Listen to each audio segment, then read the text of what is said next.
अपने क्षेत्र में न होने से उनकी समस्या न सुने जाने पर क्षेत्र की जनता कितनी नाराज है। उत्तराखंड में प्रमोशन में आरक्षण पर मचा है बवाल। आज सचिवालय घेरने गए कर्मचारियों को पुलिस ने खदेड़ दिया। हड़ताली कर्मचारियों ने सचिवालय में बैठक की और उसके बाद परेड ग्राउंड में प्रदर्शन किया।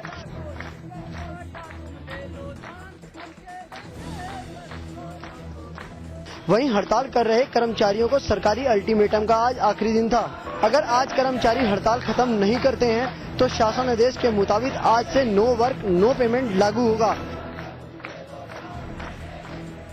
यानी कि हड़ताली कर्मचारियों की सैलरी काटी जाएगी। लेकिन सरकार की ये धमकी फ्लॉप रही है और कर्मचारियों ने अपनी हड़ताल नहीं तोड़ी है। हड़ताली कर्मचारी मानने को तैयार नहीं है और इन कर्मचारियों ने आज परेड ग्राउंड में प्रमोशन में आरक्षण को लेकर प्रदर्शन किया। देशद्रोह के आरोप में गिरफ्तार हुए कार्टूनिस्ट असीम त्रिवेदी की आज मुंबई की अदालत में पेशी हुई, जहां से असीम त्रिवेदी को 24 सितंबर तक न्यायिक हिरासत में भेज दिया गया।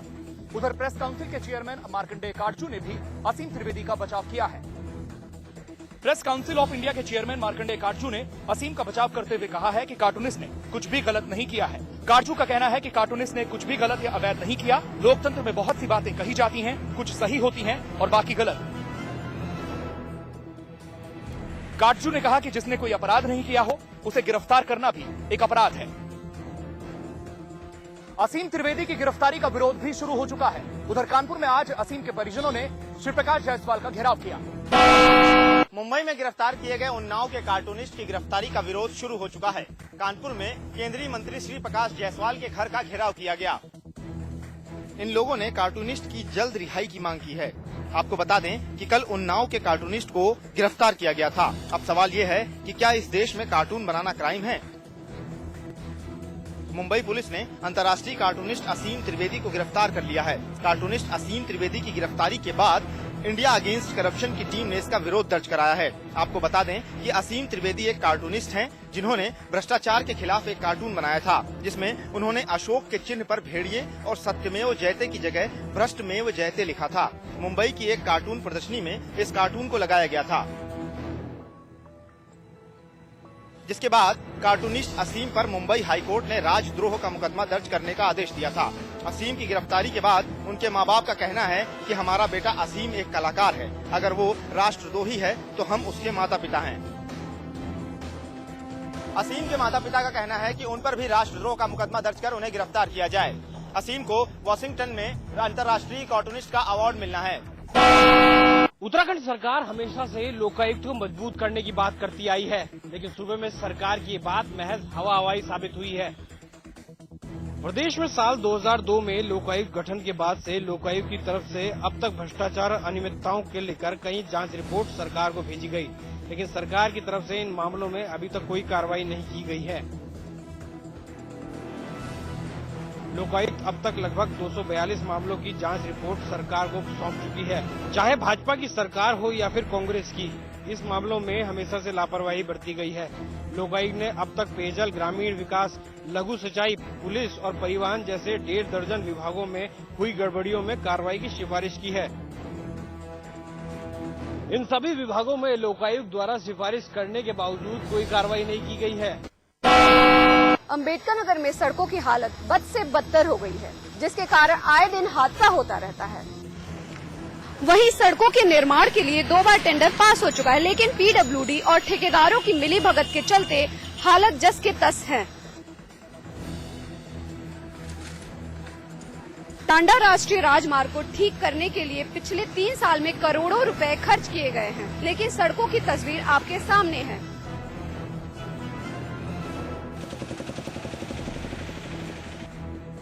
अभी ये सारी पाइपलाइन में है, जैसे अकबरपुर दोस्तपुर वाली सड़क है, ये सारा कुछ उसमें हो चुका है। सिर्फ इसमें बजट अलॉटमेंट की बात है, जो हमने लिख के भेज भी रखा है। जैसे ही पैसा इसका आवंटित होगा ये काम शुरू कर दिया। नहीं, पैच में तो अभी बहुत ही थोड़ा पैसा मिला है, क्योंकि जो हमको 12,000 रुपये किलो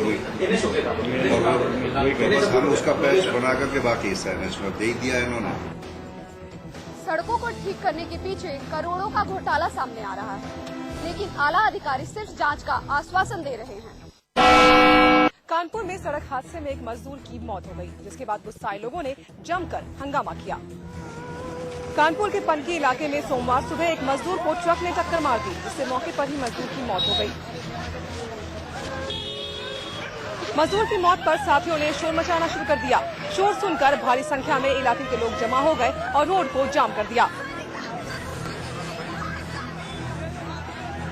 हालांकि घटना के बाद मौके से ट्रक चालक ट्रक छोड़कर फरार हो गया। घटना की सूचना मिलते ही मौके पर पहुंची पुलिस ने हंगामा कर रहे लोगों को शांत कराया और शव को पोस्टमार्टम के लिए भेज दिया। श्रीनगर में भूस्खलन जारी है। भूस्खलन की वजह से प्रशासन ने मेडिकल कॉलेज को खाली करवा दिया है। बताया जा रहा है कि मेडिकल कॉलेज की 4-5 कमरों में मलबा घुस गया है, जिसके चलते आनन फानन में बिल्डिंग को खाली करवाया गया। भूस्खलन के बाद मेडिकल कॉलेज की बिल्डिंग पर भी खतरा मंडराने लगा है। आपदा से बिजली की लाइनें और पानी की लाइनें भी क्षतिग्रस्त हो गई हैं। आपको बता दें कि 2010 में आपदा की वजह से मेडिकल कॉलेज की 3 बिल्डिंगें ढह गई थी।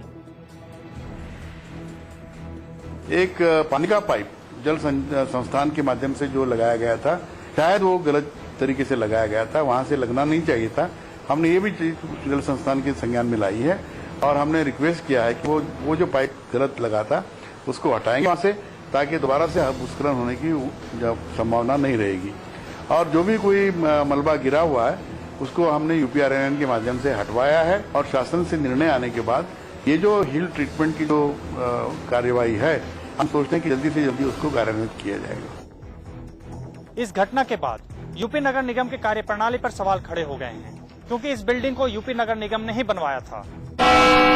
वाराणसी के काशी हिंदू विश्वविद्यालय में छात्र संघ बहाली को लेकर छात्र राजनीति तेज हो गई है। कैंपस के अंदर हो या फिर बाहर, आंदोलन धीरे धीरे अब उग्र रूप ले रहा है। इसी के चलते बीएचयू गेट पे शाम को काफी गहमा गहमी रही। एक तरफ छात्रों ने बिना किसी बैनर तले हाथों में तख्तियां लेकर जुलूस निकाले, तो वहीं दूसरी तरफ अखिल विद्यार्थी परिषद के छात्रों ने छात्र संघ बहाली को लेकर विश्वविद्यालय में मौजूद छात्र परिषद का पुतला जलाया। पुतला जलाने से पहले कार्यकर्ताओं की नोकझोंक विश्वविद्यालय के गार्ड से भी हुई। बिजनौर के नजीबाबाद में दूषित पानी पीने से 3 बच्चों की मौत हो गई, जबकि 200 बच्चे बीमार पड़ गए। मामला सहारनपुर इलाके का है, जहां एक टंकी का गंदा पानी पीने से 200 बच्चे बीमार पड़ गए। आनन फानन में बच्चों को अस्पताल में भर्ती कराया गया, जहां इनका इलाज चल रहा है। कई बीमार बच्चों की हालत अभी भी गंभीर है। डॉक्टरों के मुताबिक दूषित पानी पीने से कई लोग बीमार हो गए हैं, जिसके चलते बीमार लोगों को अस्पताल में भर्ती कराया गया है। उसका रीजन ये है कि उस एरिया में जो पानी लोगों ने कंज्यूम किया है या कोई ऐसा प्रोडक्ट कंज्यूम किया है जिसमें सभी को एक तरह उस सेम टाइप का इन्फेक्शन हुआ है। बीमार हैं करीब 20-25 लोग। मैं अभी समाज जो है दोनों हॉस्पिटल देख के आया हूँ और 2 बच्चे जो है जिनको इलाज नहीं मिल पाया है, शायद वो खत्म हो गए। दरअसल पानी की टंकी में एक बंदर मर गया था, जिसके चलते टंकी का सारा पानी दूषित हो गया था। बरेली में एक महिला ने अपने आशिक के साथ मिलकर अपने पति को मौत के घाट उतार दिया और पति की लाश पर तेजाब डाल दिया। वारदात का खुलासा न हो इसके लिए आरोपियों ने लाश पर तेजाब डालकर उसको जला दिया। वारदात 4 सितंबर की है, जहां जब आशिक महबूब ने मुन्ना नाम के शख्स को सामान खरीदने के बहाने बुलाया, जिसके बाद महबूब मुन्ने को एक रबड़ फैक्ट्री में ले गया। वहां उसकी आंखों में मिट्टी डाल दी, जिसके बाद महबूब ने चाकू से हमला कर मुन्ना की हत्या कर दी। मामले पर पर्दा डालने के लिए आरोपी ने लाश पर तेजाब छिड़ककर जला दिया। वहीं वो दोनों दोस्त थे और जो ये पता चल रहा है कि जो हत्यारा है ये महबूब, ये जो मृतक है उसकी पत्नी से इसके अवैध संबंध हो गए थे, तो उसकी पत्नी और उसके दोनों मिल करके उसे रास्ते से हटाने की कोशिश की और इसकी योजना के तहत उसको मारा गया और उसकी शिनाख्त न हो सके इसलिए उसको तेजाब डाल दिया गया था। लेकिन सूचना पर पुलिस सक्रिय हुई और डेड बॉडी बरामद की गई और अभियुक्त गिरफ्तार कर लिया गया। आरोपी महबूब ने बताया कि उसके अवैध संबंध मुन्ने की पत्नी से थे। उनके संबंधों में रोड़ा बनने पर मुन्ने को रास्ते से हटा दिया गया। देवरिया में हुआ एक सड़क हादसा। इस हादसे में थानेदार की बेटी की मौत हो गई। देवरिया में सड़क हादसे में महिला थाना प्रभारी की एक बेटी की मौत हो गई, जबकि दूसरी बेटी हादसे में गंभीर रूप से घायल हो गई। हादसे के वक्त ये स्कूटी से अपने स्कूल जा रही थी। यह हादसा जेल के सामने हुआ, जब एक ट्रक ने इन छात्राओं को कुचल दिया। इस हादसे में प्रतिज्ञा की मौत हो गई, जबकि प्रतिभा गंभीर रूप से घायल है। घायल प्रतिभा अस्पताल में भर्ती है और फिलहाल पुलिस ने ट्रक चालक के खिलाफ कार्रवाई शुरू कर दी है। देहरादून में एनएसयूआई के कार्यकर्ताओं ने आज डालनवाला थाने का घेराव किया और जमकर बवाल किया। इन कार्यकर्ताओं की मांग है कि जल्दी एबीवीपी कार्यकर्ताओं को गिरफ्तार किया जाए। दरअसल डीएवी कॉलेज में छात्र संघ चुनाव नजदीक है। ऐसे में आज सुबह 4 बजे एनएसयूआई और एबीवीपी के कार्यकर्ताओं के बीच जमकर झगड़ा हुआ।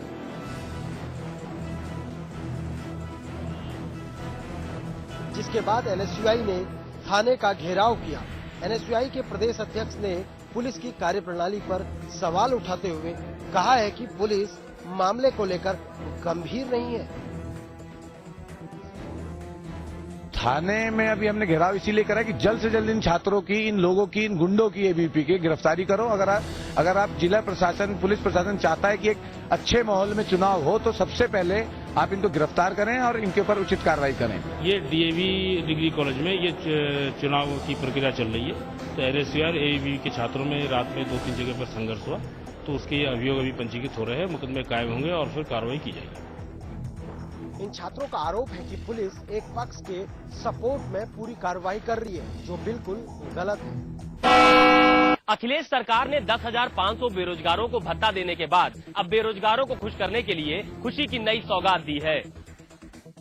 सरकार ने पुलिस विभाग में लगभग 1.25 लाख से अधिक कांस्टेबल की नई भर्ती करने की योजना को अमली जामा पहनाने की कवायद शुरू कर दी है। एडीजी जगमोहन यादव के मुताबिक पुलिस विभाग में इस वक्त 1.5 लाख कांस्टेबल्स की जगह खाली है। ऐसे में पुलिस विभाग को तत्काल रूप से 1.25 लाख कांस्टेबल की जरूरत है। प्रदेश की पुलिस को और मजबूत करने के लिहाज से सरकार ने भी नई भर्ती के लिए विभाग को ग्रीन सिग्नल दे दिया है। लेकिन जिस तरह से पिछली सरकार ने 35,000 सिपाहियों की एकमुश्त भर्ती की थी, ऐसे में एक साथ 1.25 लाख कांस्टेबल्स को भर्ती करना पुलिस विभाग के लिए आसान नहीं होगा, क्योंकि प्रदेश में 102 ट्रेनिंग सेंटर हैं, जिसमें 10,000 लोगों को ट्रेनिंग देने की व्यवस्था है और ये ट्रेनिंग 9 महीने की होती है। यूपी में अखिलेश सरकार बेरोजगारी भत्ता बांटने के बाद अब कन्या विद्याधन बांटने की तैयारी में जुट गई है। इसके वितरण की शुरुआत बुंदेलखंड के झांसी जिले से होगी। कन्या विद्याधन योजना में सामान्य, ओबीसी और SC/ST वर्ग के इंटरमीडिएट पास करने वाली लड़कियों को 30-30 हजार रूपए दिए जाएंगे। मुस्लिम वर्ग की हाई स्कूल पास करने वाली लड़कियों को भी राज्य सरकार 30 हजार रूपए देगी। आपको बता दें, कन्या विद्याधन योजना पूर्व सीएम मुलायम सिंह यादव ने अपने कार्यकाल में शुरू की थी, लेकिन बाद में मायावती सरकार ने इस योजना को बंद करा दिया था। सत्ता में वापसी आने के बाद सपा सरकार ने इस योजना को एक बार फिर से शुरू कर दिया है। हमीरपुर में एक पिता ने अपनी बेटी की हत्या कर दी। बाद में पिता ने जहर खाकर खुदकुशी कर ली। वारदात के बाद इलाके में सनसनी का माहौल है। पुलिस ने दोनों लाशों को कब्जे में लेकर पोस्टमार्टम के लिए भेज दिया है। मामला खरौंज इलाके का है, जहां बीती रात पिता बेटी की मौत हो गई थी। दरअसल साहब सिंह की शादी 17 साल पहले कुसुम लता से हुई थी। शादी के बाद साहब सिंह का अपनी बीवी से अक्सर झगड़ा होता था, जिसके बाद बीवी अपने बच्चों को लेकर मायके चली गई। लोगों का मानना है कि वारदात से पहले साहब सिंह शराब पीकर आया था। शराबी साहब सिंह ने अपनी लड़की को पहले करंट लगाया, फिर उसकी गला दबाकर हत्या कर दी। हत्या के बाद शराबी पिता ने खुद भी जहर खाकर आत्महत्या कर ली। एक मृतका है, उसकी बच्ची गौरी, वो 15 साल की है। अब तक जो प्रकाश में आया है उसमें ये आरोपित किया गया है कि बच्ची को पिता ने काफी मारा था शराब के नशे में, जिससे उसकी मृत्यु हो गई थी। बाद में शायद उसने जहर खाया है, उसकी भी मृत्यु हो चुकी है। काफी हट्टा-कट्टा आदमी है। जो भी सूचनाएं प्राप्त हुई हैं उसके हिसाब से कार्रवाई की जा रही है। आगे जो भी इसमें जांच में आएगा उसके हिसाब से कार्रवाई की जाएगी। मौके को देखते हुए पुलिस ने गांव में भारी मात्रा में पुलिस बल को तैनात कर दिया है। आगरा थाना हरिपुर पुलिस ने एक चोर को गिरफ्तार किया है। फिलहाल पुलिस चोर से पूछताछ कर रही